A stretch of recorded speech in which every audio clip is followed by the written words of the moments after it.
The Audi S5 was introduced back in 2007 with either a coupe or cabriolet. Audi of Clearwater has given us the 2022 Audi S5 Cabriolet in your quantum gray. Is going to be against your BMW M340i, your Genesis G70. But there is a few things that you got to take into consideration. This is going to be a convertible, so the only option besides this would be a BMW 4 Series or an M4. New in the interior is going to get the carbon fiber. You're going to keep that luxury with the 10.1 MMI touchscreen, so you're going to have all the latest tech and safety from Audi. And when you're looking at it as the rival perspective, I mean, it's kind of a no-brainer because you get a cabriolet, and if you live in the Sunshine State, you're going to enjoy that with the new updated wheel design and the sporty attribute that Audi brings us. I'm Anthony from Hawkeye Rides, and I'm going to go over all the specs and details starting now.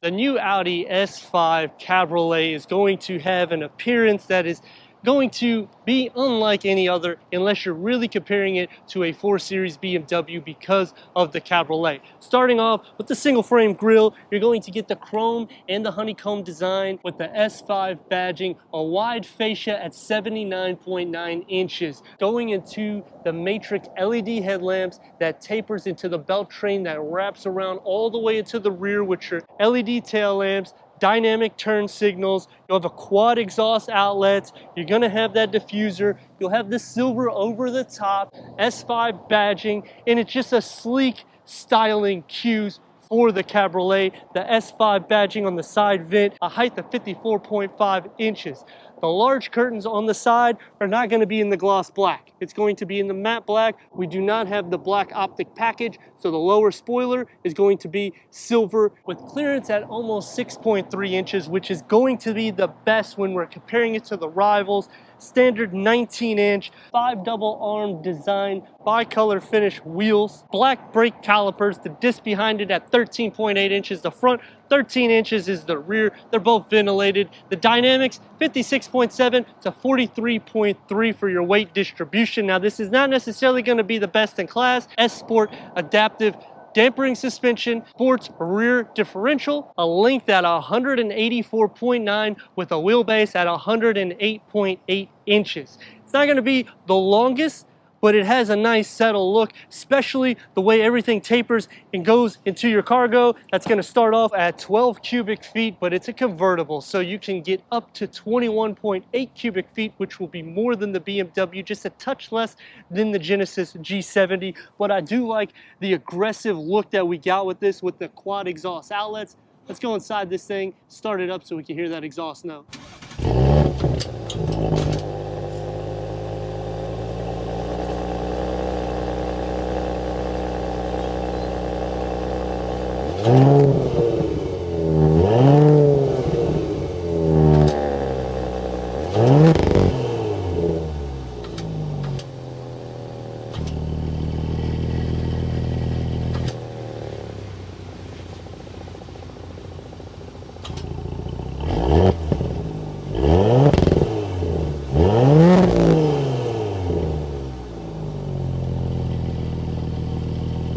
The Audi S5 Cabriolet definitely sets itself for the appearance in the parking lot to stand out from the crowd, especially when we're comparing it to the BMW M340i or your Genesis G70 or even a BMW 4 Series. They back the performance with a 3.0-liter TFSI V6 turbocharged engine producing 349 horsepower and 369 pound-feet of torque. That's paired to an 8-speed automatic transmission achieving 21 to 28 mpgs. That's good for a 0 to 60 around 4.4 seconds. That's what Audi quotes. In the low 4 seconds is what most reviewers are at. The 0 to 100 a hair under 11 seconds. A quarter mile at 12.8 seconds, getting a top speed at 155 miles per hour. Now this is going to be a little bit faster than the Genesis G70, and it's going to be right on point with the BMW M340i, but you got the Cabriolet to set it apart, especially in the sunny Florida weather. Let me know in the comments what you think about the 2022 Audi S5 Cabriolet as we go into the interior, go over the tech, and take this for our test run. Entering inside the Audi S5 Cabriolet, you're going to receive 37.8 inches of headroom, 41.3 inches of leg room. It's a black leather bucket front seats.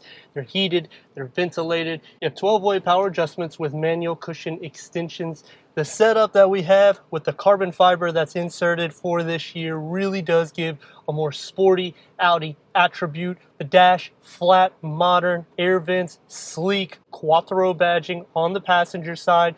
The only thing that's a bit of an eyesore is this 10.1 MMI touchscreen. And the reason why is because it kind of comes out and it sits up. So if it was more placed inside here where the tri-climate control settings is, I think it would be more seamless. Where it sits, it's not necessarily too bad. I get what they're doing because it's a bigger screen and it doesn't necessarily cover the windscreen. It's just a little bit of an eyesore. We do have navigation, so we have the pinch. We have the swipe. Click it to your home. You have Apple CarPlay, Android Auto, Sirius XM, streaming, Bluetooth connectivity. You have your wedges to make it easier for you, so you can just click onto the fly. You can click into your vehicle so you can see your dynamics for the Audi Select. You can go into individual and you can tailor it the way you like, and you can make that engine sound a little bit more throaty. You can do your dynamic auto comfort. Click back. Go into your driver assist. This is your safety features. You can turn on and off. Switch it to reverse. You do have full trajectory. It's a 360-degree reverse camera, and you have so many different camera settings. It just makes it so much easier for your reversing. Working down the lower, you're going to have your driver select, so that way you don't have to go into your infotainment. And I do like that we have buttons available. You'll have a USB-C and a 12-volt, a little storage pocket, 2 cup holders that can fit a 16.9-ounce water bottle. I would say a 32-ounce can fit. You're going to have the gloss black, that carbon fiber that's going to go into storage with another USB port. The gear lever will have the perforated. You got the S badging, and I do like how sporty it looks. Upgraded, banging, awesome sound system. We have the Premium Plus package. We also have the Warm Weather package, which gives us the leather seats, the ventilated seats, and the warm air that will go right through here. So you're taken care of when you got the top down. Leather wrap steering wheel, perforated on the side, soft on the top. S design, multifunction paddle shifters going inside to your gauge cluster. It is a 12.3-inch instrument cluster, which can go through an array of information. You can make everything more optimal for the driver. And when you sit in this, you do feel super aggressive. So comparing it to the BMW and the Genesis, I'd say the Genesis is going to be the least aggressive. It's going to be more so luxury derived. Door panel, harder materials are going to be on the top, the carbon fiber with the gloss black. Memory for the driver's seat. One touch up and down for all the windows. They're not dual pane. You're going to get the soft in the center here. You're going to rest your elbows. Storage, you can easily fit about 3 or 4 16.9-ounce water bottles. So for a vehicle that I can enjoy in Florida, it's something that I'm starting to entertain, and I actually really do like convertibles. Let's see if I can fit in the back. Sitting into the back, 37 inches of headroom, leg room at 35.1 inches. I've moved the seat where I pretty much can't really drive if I have somebody that's 6'3" behind me. You do have storage behind both of the front seats. You have your third climate control and a 12-volt. It's going to be a little bit more firm in the sense, but they do have a bit of a leatherette trim here with the carbon fiber that comes into the back. I do like that we have cup holders here in the center.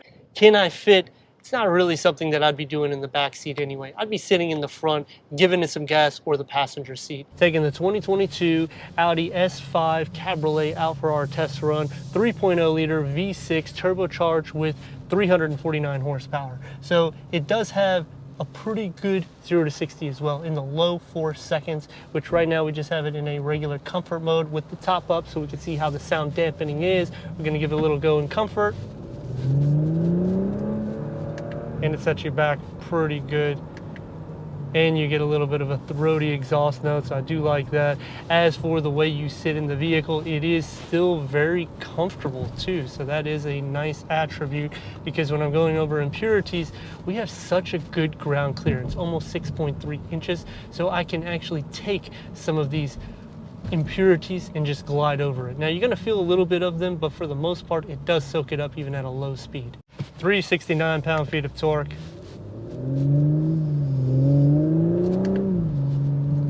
We have it in dynamics, where I have configured it for the most sport-derived ride that you can get. We're going to see how well she does going up onto the interstate. So far I am pleased with the engine note, even though it's not like a V8. The V6 sounds pretty good and throaty for the turbocharged that it is. 3.0 liter, here we go.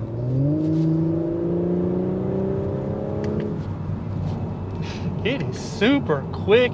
It actually feels like it's quicker than 4.4 seconds, which is what Audi quotes it. As for the braking, we'll check that in just a second because we just entered onto the interstate, but I mean, it is pretty decent for the most part. You have great visibility. It's not necessarily as wide as the vehicle projects either, so that is something to take in consideration. It doesn't feel very long. It feels actually very small. Even when I look through the rear view mirror, it just doesn't seem like that long of a vehicle. So I do like what I'm working with, because it almost feels like it's a two-seat car. The only disadvantage is you do sit up higher than I would like, but I understand that because of the ground clearance, and I do like the fact that that helps on a daily driven vehicle, because when you have that type of ground clearance, you're going to be able to use this as a daily. It's not going to be like a Corvette. It's not going to be like a BMW where it's 4.5 inches of ground clearance. You have almost 2 inches more. I'm going to stop in the middle of the road, put it into first gear. Here we go.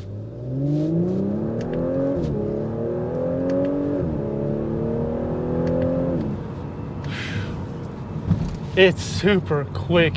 As you get up to a higher speed, you're gonna hear some wind noise, but the sound dampening is just amazing. This is a Cabriolet, so I have to remind you, usually you're gonna hear a lot of wind noise. It's super quiet. It's almost just as good as an S-Class Mercedes. Now I say almost because the price point on that is so much more than this, it's that good of sound dampening. As for the braking, we're gonna do some hard braking now so you can actually see, and here we go. Does a good job with that as well. And because of the way you sit in the vehicle, the dynamics actually feel very aggressive, even though you're at a higher set than the competition. And here we go, guys. We're going to give it a little go.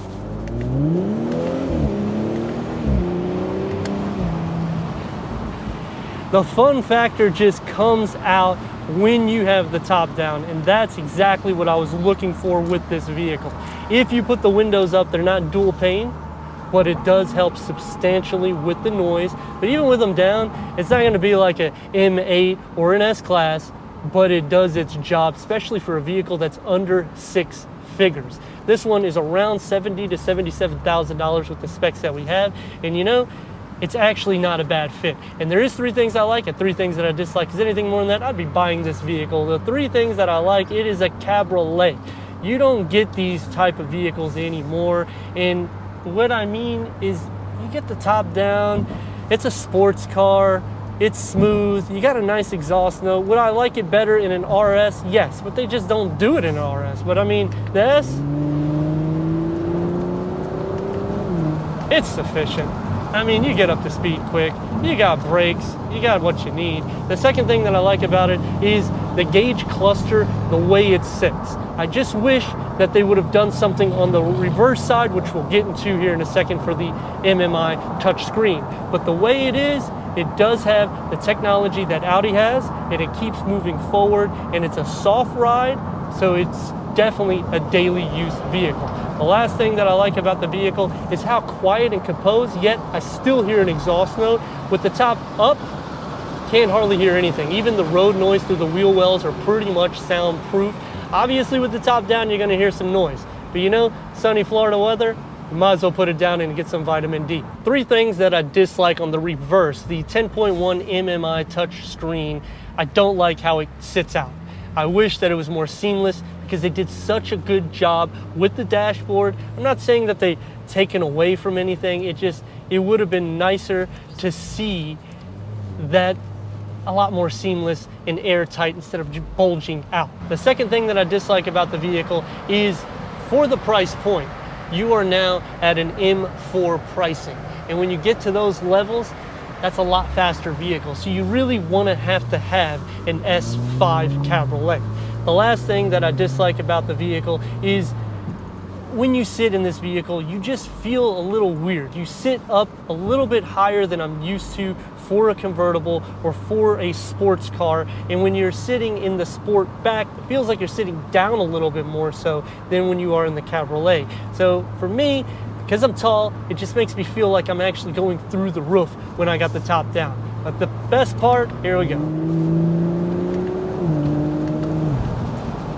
You got the speed, the performance that you need. 0 to 60 numbers are right at the same spec as the BMW M340i. It's a little bit quicker than the Genesis G70. Price point is going to be a little bit more aggressive, but it's hard to really say why is the price at that level when you're getting all the luxury, all the technology, and you still have everything backing it with a smooth drive. I mean, on a long journey, I could do this so much easier than in a BMW because the suspension is going to be a lot more aggressive. Not necessarily in the M Sport, but when you get into the M's, it's going to be a lot more aggressive. Obviously, you get used to it. I drive a sports car daily as it is, so I don't mind it. But when I'm driving a luxury car like this, it just makes me say, man, maybe I should look into something like this. It's definitely an exciting vehicle. Dynamics, it stays pretty planted. The weight distribution isn't necessarily the best, but you know, this is kind of a normal thing for Audi. And if you're really looking for hardcore numbers and something to go on the track, you're not gonna really take this particular car out. You would go for the RS5, which is a great price point, and it is very hard to compete with that particular spec. This one is gonna be sport and luxury, so you get the best of both worlds. Turn radius and more or less the stop point is gonna get about 2 lanes, and comfort to give it some go. Ready to rock and roll. It really seems a lot faster than the numbers project. I'd like to thank Audi of Clearwater for giving us this 2022 Audi S5 Cabriolet for our car review. If you're already a subscriber, thank you for being part of the Hawkeye community. If not, click the next video, the subscribe button. Check out the details, merchandise website, and everything we do here at Hawkeye Rides. I'd like to thank Audi of Clearwater for giving us this 2022 Audi S5 Cabriolet for our car review. If you're already a subscriber, thank you for being part of the Hawkeye community.